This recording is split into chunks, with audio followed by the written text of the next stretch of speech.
ప్రజా TV Telugu news.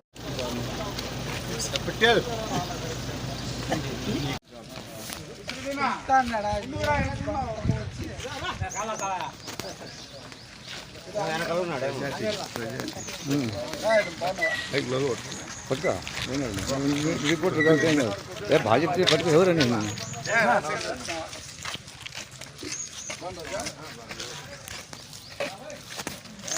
కొంచెంసేపు అది తీసుకున్నాంలేనా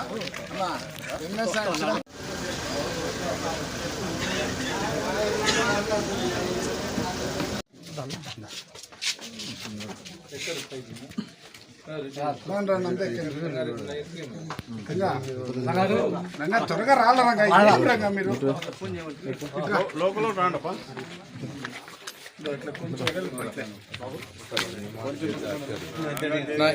కొంచెం ఈ పక్క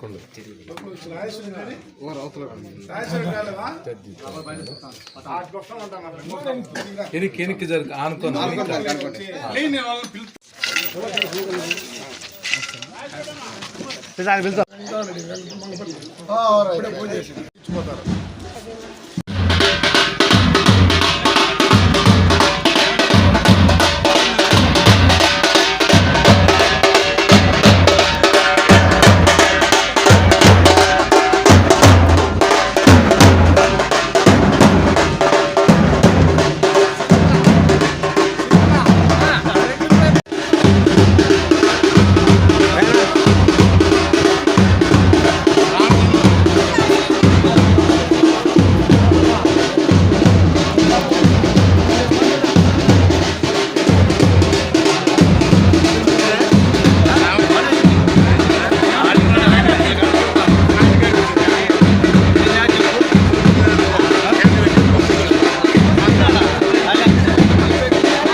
ఏం కాదులే.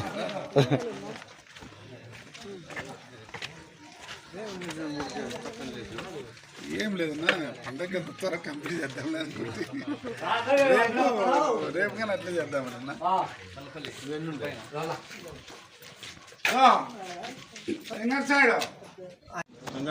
మా ఉమ్మడి తెలుగుదేశం బీజేపీ జనసేన అభ్యర్థి బండా శ్రావణిశ్రీ గారు, అలాగే మా అనంతపురం పార్లమెంటు ఉమ్మడి పార్టీ అభ్యర్థి అంబికా లక్ష్మణ్ గారి ప్రచార నిమిత్తం ఈరోజు సింగనమల నియోజకవర్గం నార్పల మండలం కేశపల్లి పంచాయతీ కురగానిపల్లి రావడం జరిగింది.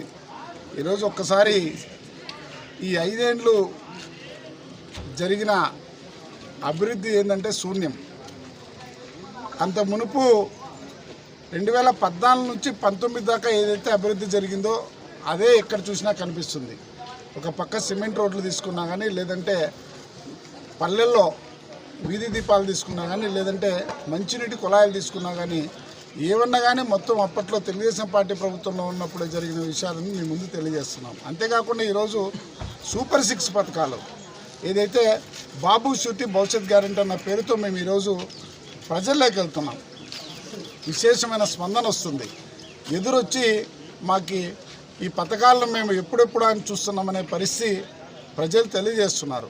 అలాగే మాకున్న ఈ ప్రచారాలు తిరుగుతుంటే ఉన్న 6 మండలాల్లో సింగనమల నియోజకవర్గంలో ఎక్కడ ఎమ్మెల్యే కావడం, తర్వాత ఎంపీగా మన అంబికా లక్ష్మణ్ గారు గెలవడం, ముఖ్యమంత్రిగా చంద్రబాబు నాయుడు గారిని తీసుకొని రావాలనే ఒక ఉద్దేశంతో దాదాపు ప్రజలందరూ కూడా ఉన్నారనే విషయం మీ ముందు తెలియజేస్తున్నాం. ఒకసారి ఈరోజు రైతులు తీసుకుంటే ఒక్కొక్క రైతుకి సంవత్సరానికి 20,000 రూపాయలు ఇవ్వడం అనేది చిన్న విషయం కాదు. కానీ అది చంద్రబాబు నాయుడు గారితోనే సాధ్యం. ఎందుకంటే సంపద సృష్టించడంలో కానీ సంపదను పంచిపెట్టడంలో కానీ చంద్రబాబు నాయుడు గారికి సాధ్యం. ఒక పక్క మీరు ఇప్పుడు చూడండి, ఈ 5 సంవత్సరాల్లో పోలవరం తీసుకుంటే మేమైతే ఏదైతే 73% చేశారో ఆ 73% దాకా ఆగింది. అదే తెలుగుదేశం పార్టీ ప్రభుత్వం ఆ రోజు వచ్చింటే కన్నా 2019లో ఈరోజు పోలవరం కంప్లీట్ అయ్యేది. రాజధాని మనకి ఎంత దౌర్భాగ్యం అంటే రాజధాని ఎక్కడంటే చెప్పలేని పరిస్థితి. ఈరోజు రాజధాని ఎక్కడ పడితే అక్కడ ధ్వంసం చేసి ఎక్కడ పడితే అక్కడ కుంటుబడి ఈరోజు రాజధాని చెప్పుకోలేని పరిస్థితి ఆంధ్ర రాష్ట్రానికి పట్టిందంటే అది ఈ సైకో జగన్మోహన్ రెడ్డి వల్లే అని తెలియజేస్తూ, వచ్చే ఎన్నికల్లో సైకిల్ గుర్తుకు ఓటేసి ప్రజలందరూ కూడా అత్యధిక మెజార్టీతో బండారు శ్రావణిశ్రీ గారిని అలాగే అంబికా లక్ష్మణ్ గారిని గెలిపించి మనము ముఖ్యమంత్రిగా చంద్రబాబు నాయుడు గారిని చేసుకోవాల్సిన ఆవశ్యకత ఎంతో ఉందని తెలియజేస్తున్నాం.